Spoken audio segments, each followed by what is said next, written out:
நீண்ட நாள் ரொம்ப மாதங்களுக்கு இடையில் இப்போ தான் மழை வந்து சூரிய பகவானோட அருளால் வருண பகவான் ரொம்ப ஒரு அருளை கொடுக்க இருக்கார்.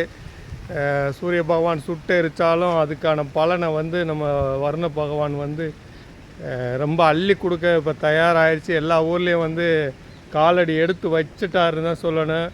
இப்போ எல்லா ஊர்லேயும் எல்லா தெய்வங்களோட அருளால் இன்றைக்கி அந்த இறைவனை அந்த பஞ்சபூதங்களில் சக்தியாக இன்றைக்கி பூமிக்கு இறங்கிட்டாங்க.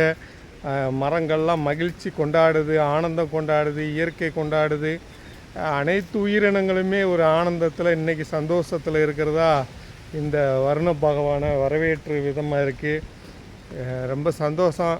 இப்போ பக்கத்தில் எல்லா இடங்கள்லையும் மழை பெய்யுது. நம்ம மாவூற்று வேலப்பர் கோயிலெலாம் மழை வெளுத்து வாங்குவதா செய்திகள் வந்திருக்கு. அங்கே இருக்க மரங்கள் செடிகளுக்கு தண்ணி கட்டாமல் இருக்கும்னு ரொம்ப கவலையாக இருந்துச்சு. இன்றைக்கி அந்த கவலை போய்க்கிட்டாங்க. அம்மா பாருங்கள், இப்போயே வந்து பக்கத்தில் மழை வந்து விட்டது. இன்னும் சற்று நேரத்தில் நம்ம எல்லைக்கு மழை வந்துவிடும். நம்ம நாகபுரத்துக்கு மழை வந்துடும். இதுதான் ஆனந்த தாண்டவம் போல். இயற்கையெல்லாம் இப்போ வந்து ஆனந்த தாண்டவம் பண்ணிக்கிட்டு இருக்காங்க.